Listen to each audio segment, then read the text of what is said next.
Hi everybody, welcome to another Chats with CellReady. Today I'm delighted to continue my reflection and forecast series where I'm doing interviews with senior C-suite executives across the life science pharma biopharma sector to get their views on what's been happening in the year of 2024 and look ahead to 2025. And I'm delighted to say that today's guest is my good friend Ignacio Núñez, who's the COO at CellReady, and he's going to tell us more about what's been happening in 2024 and what can we expect in 2025. So first of all, Ignacio, hola, my friend. How are you? You're just telling me off camera you've had a very good weekend because Real Madrid won. Yeah, among many other things, but yeah, that definitely is one. Well, it's great to see you again, my friend. Now, where are you calling in from today? Because I understand you're in the States at the moment. Yes, I'm in Houston, Texas, where the facility, CellReady facility is. Fantastic. Now, before we start talking about how 2024 went for CellReady and what your views are on the year, for people not familiar with CellReady, would you mind giving viewers a quick overview of who CellReady are and what you actually do? Yeah, so CellReady is a G-Rex-centric CDMO in Houston, Texas. We manufacture cell therapy end-to-end from preclinical until commercial.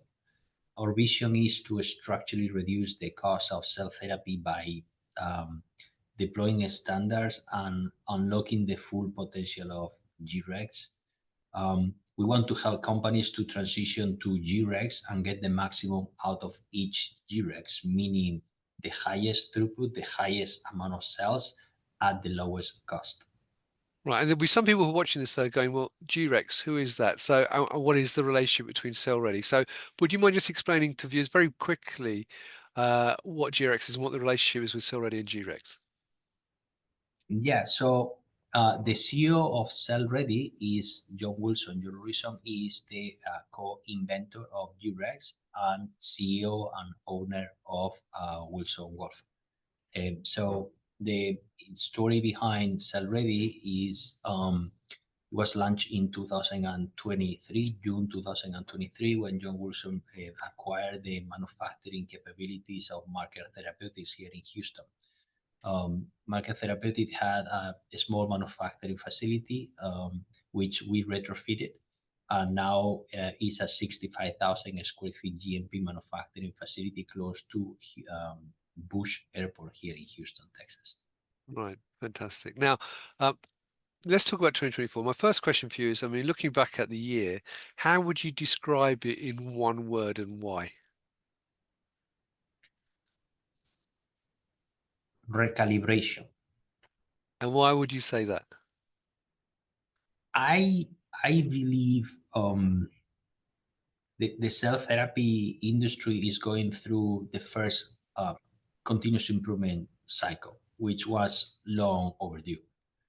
That continuous improvement cycle will recalibrate what expectations are and how cell therapy companies are managed in terms of resources, in terms of funding, in terms of what to expect, in terms of timing.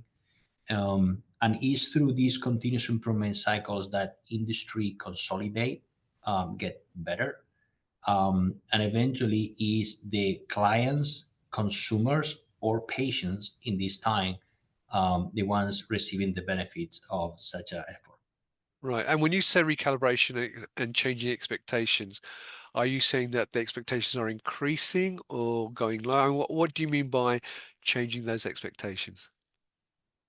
I think when the first cell therapy was approved by the FDA in August 2017, there was a lot of learning. It was the first time everybody got very excited. The most important was to consolidate the industry, consolidate that indeed the cell therapies will become an alternative to patient, right? So in that light, the most important was to make sure that they will be efficacious.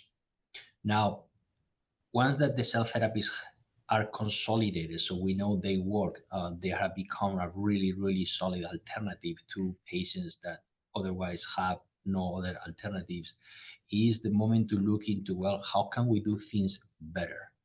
How can we get more with less? How can we reduce the cost? How can we increase accessibility, patients' accessibility?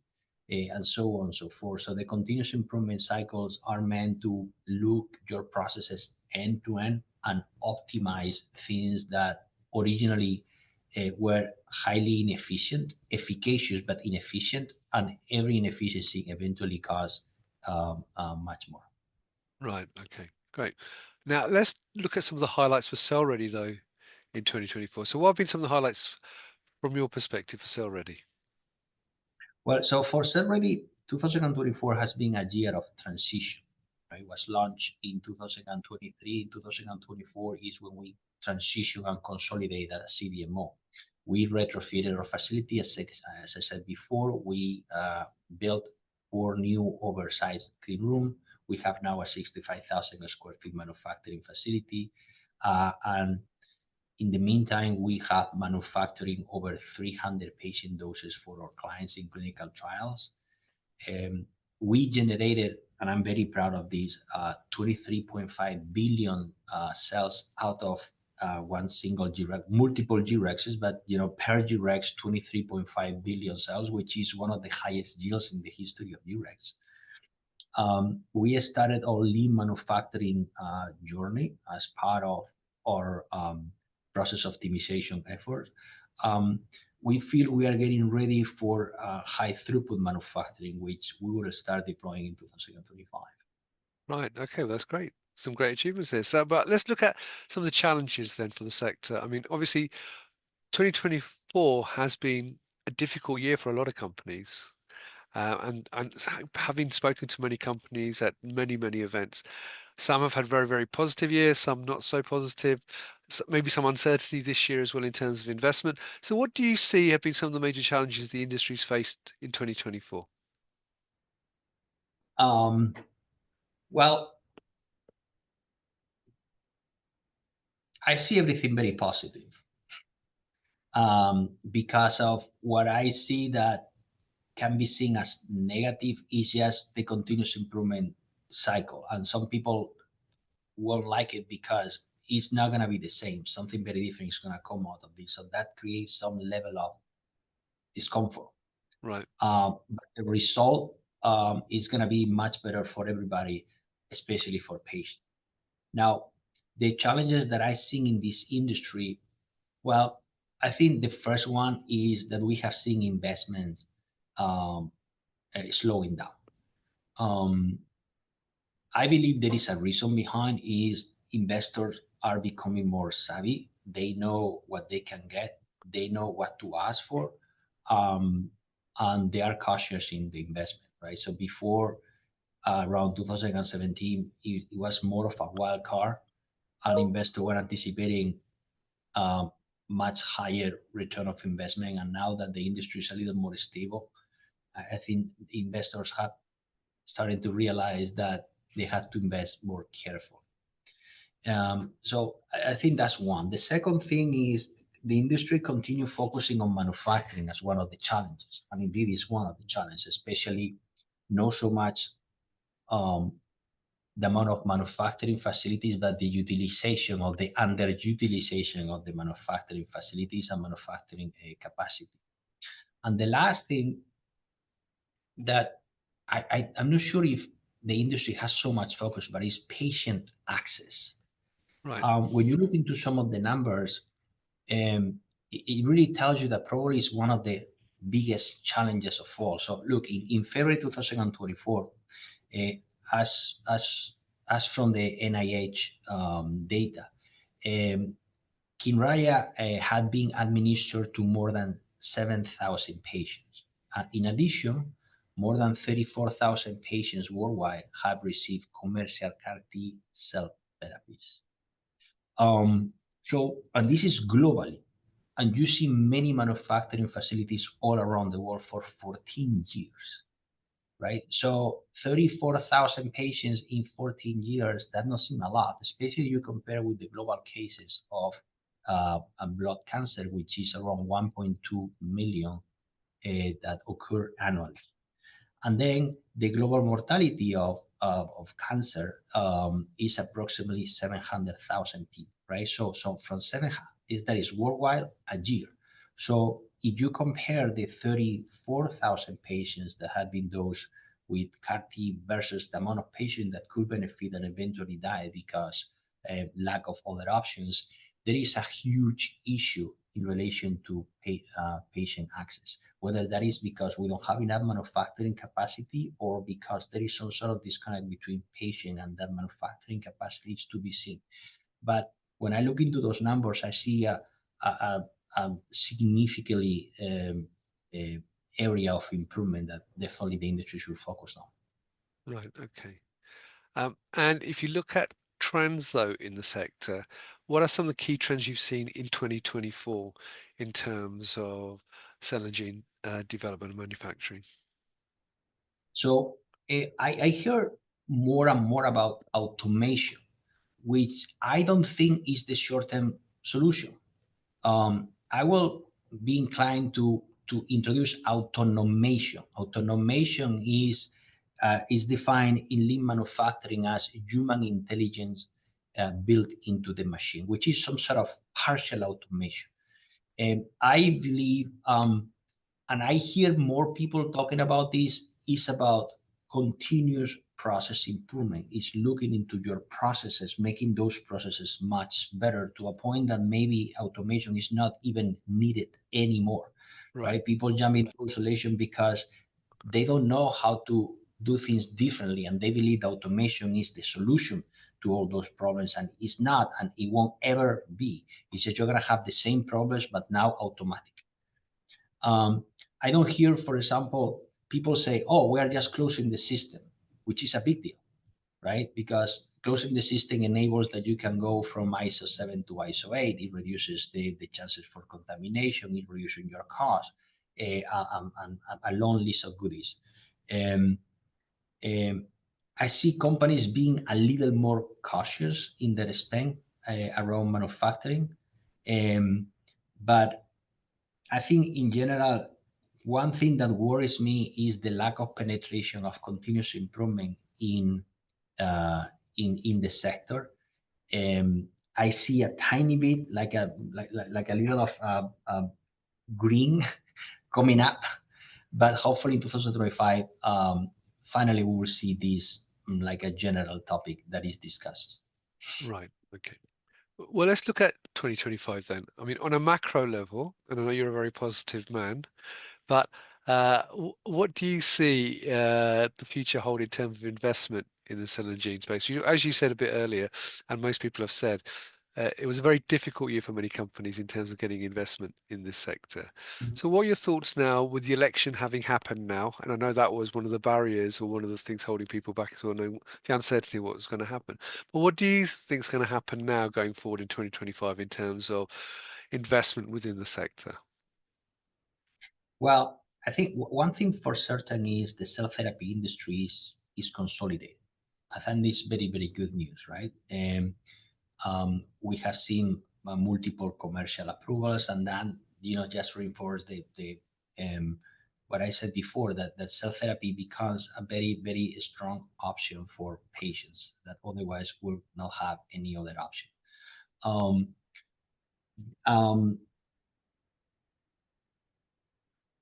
This is the first continuous improvement cycle.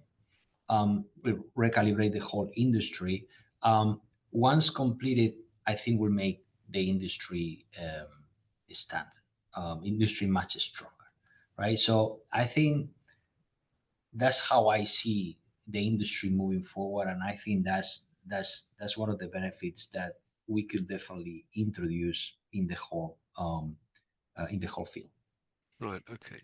And in terms of challenges, you talked about patient access a bit earlier, being a challenge in terms of getting patients dosage and stuff like that. So what challenge do you think the sector faces this year and in coming years in terms of sort of developing the market and the sector itself? So I would like to see that we can show investors that we are getting better and smarter, and that we have learned from past mistakes, right? So, for example, in the past, people will raise $100 million to build a manufacturing facility for one patient a month. right? Well, no, don't do that. Learn that many companies did not make it because of the cost associated to not only build a manufacturing facility, but to run that manufacturing facility, right? So I think that would be one. The second thing is we have to increase throughput and we have to increase patient access. Another thing is um, significantly reduce the cost to enable bringing these therapies from third line of defense to first line or second line of defense, which on top of everything else, we believe that because patients are less sick, cell therapy is very likely will become more efficacious. Would be phenomenal to see better results in solid tumors, and definitely to continue seeing more commercial approvals. Right. And in terms of innovation, what excites you about the coming year in terms of what new exciting things do you think we can expect? I mean, I know you talked about automation a bit earlier and maybe not doing too much automation, but I know machine learning, AI, everything like that gets thrown out there a lot now in lots of other segments as well. So what do you see as some of the big innovations that might hit the market in the next 12 months in terms of this space? Um,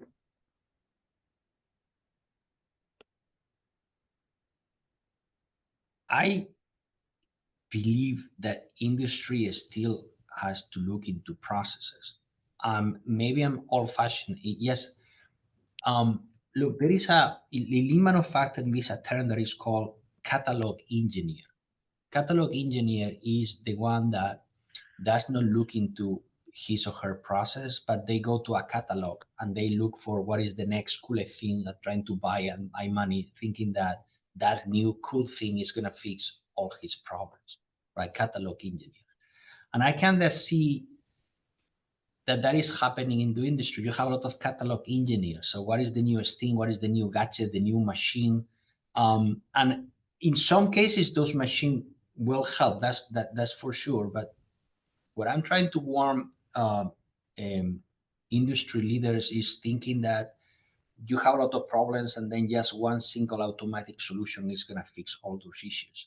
It is very rare that that is going to happen. So I still believe you should look into your process in order to reduce complexity, reduce process steps or manipulations, look for the right end-to-end ecosystem, which will take your technology seamless from preclinical to commercial. And eventually, if you have all that, you may or may not need automation because it's so simple that automation is irrelevant. And definitely when you compare costs of a high throughput, very easy and simple process, better automation, there is no business case behind that. So that's how I see it. But I have to say that there are not so many people talking about this in the field. But I will continue. Okay, well, good. All right, let's talk about CellReady though. Obviously, this is always a difficult question to ask people. When I say what can we expect from you in 2025? There's some things you won't want to be sharing right now, or things aren't ready, or whatever. But what can we expect from CellReady in 2025? I mean, what's your sort of vision or aim for CellReady and mission for next year? And what sort of things are exciting you that you will be doing in 2025? A lot of things, actually. I'm very excited because in 2025, I think we're going to be ready to start onboarding more clients. So we expect to be ready for high throughput manufacturing. We're going to have end-to-end closed systems. We're going to have very little manipulations, extremely fast process days. We're talking about to do a standard CAR-T day 0 in under 2 hours and then a Right. harvest in around 1 hour. So a CAR-T manufacturing process that is so fast, so easy that automation is actually irrelevant. You could do it, but there is no really business case for that. As the only Jira-centric CDMO in the world, we want to generate best practices, which we will share with our peers, so we can reach more patients faster. Right, fantastic. Now, um, before we go to your sort of a season's wish for everybody, uh, where can people meet CellReady next year? Because I know, for example, you're at Advanced Therapies Week, aren't you, in Dallas in January? But where else can people meet you next year? I don't expect you to give me the whole event list. I'm sure you haven't even planned it all yet. But where can people expect us? I think we have a lot. I think we're gonna be we're gonna facilitate. We're gonna be NK Summit in allogenic. We're gonna be in CAR TCR. We're gonna be in TILS. We're gonna be at ISCT, IGCT. I think we have really a full agenda. Last year, CellReady was in 11 events, and I think this year is going to be very similar. So definitely stay tuned. We have new additions to a ScaleReady ecosystem, which I think are very exciting. So the ScaleReady ecosystem is growing. Fantastic. So finally, then, what's your message for 2025 to everybody out there? Then, what's your 2025 message for everyone? Um, I see a very positive 2025. I think 2024 has been really good. Consolidation, a little of a shakeup. But I see 2025 exploding in the sense that we start getting much better in what we do. And at the end of the day, at the end of that journey is the patient. We have to do this always thinking of the patient. So much higher throughput, much more standardized processes, less cost, highest access to or best access to patient faster. Let's make it happen. Fantastic. Well, look, Ignacio, as always, it's a pleasure to see you, my friend. Hopefully, we'll catch up in person in the not too distant future. So there you go, viewers. I hope you found that interesting. Do you agree with Ignacios? Do you not agree with him? Whatever your views are, feel free to put them in the comments below. I'm sure Ignacio would love to hear what your thoughts are from about this year and next year regards to the cell and gene therapy market. So Ignacios, all that's left for me to say is people are watching this in January, but we're recording this in December. So I wish you a fantastic festive season and a happy, healthy, safe, and wonderful 2025 as well. So it's lovely to see you again, and I hope I'll catch up with you. And the same wishes to all of you viewers as well, whenever you're watching this. I'll see you soon, Ignacio. See you soon as well. Until next time, as always, stay well and stay safe. Bye bye.